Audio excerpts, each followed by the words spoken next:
I have a summer forecast, and we know all summers in Texas are hot. You have something in your eye? There is.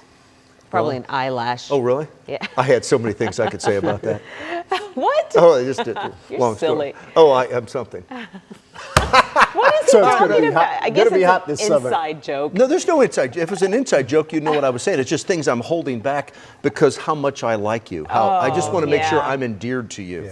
So insincere. Tender-hearted. So full of it. Let me show you this. Here we go. Outside right now. Let's talk about our summer forecast. So every summer we have this ridge of high pressure, or we call it a heat dome. It's a handful of years ago it started becoming a heat dome.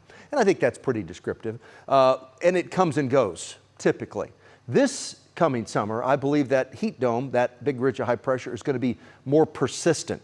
Okay, it's going to be more persistent over Texas. So what that does is, when the ridge starts to strengthen, air sinks and warms, clouds are suppressed, and storm systems stay off to the north of us. Then we just don't have a whole lot of rain, and we have some really, really warm temperatures. In addition to that, we're transitioning away, allergies, I don't know, it can't be ragweed because it's not that time of year, but it's something.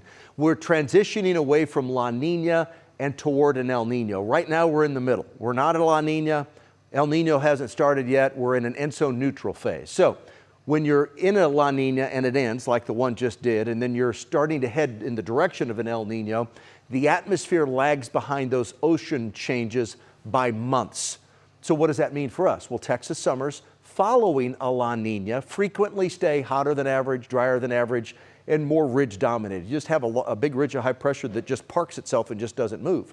El Nino's strongest Texas impacts usually occur in the fall and the winter, not necessarily during the summer months. So for us here in Texas specifically, El Nino may help bring winter rain, but summer impacts are often less consistent and often pretty limited, if anything at all. So on top of all of those things, we have our normal climate cycles.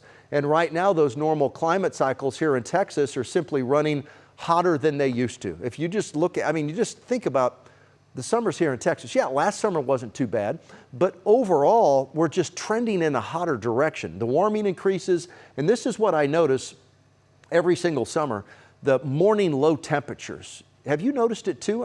No longer is it 70 degrees. It might be 78, 79, or at 6 o'clock in the morning, it's 81 degrees already. That has happened, unfortunately, a lot over the last 10, 15 years, and it looks like it's going to continue. So those nighttime temperatures are warming, the duration of the heat waves, instead of, we'll have, 100 to 102, 3, 4, 5 days. Now it's like 9, 10 days in a row. I'm not saying that hasn't happened before, but the duration and the frequency of that has just picked up. So that's why my forecast looks like this.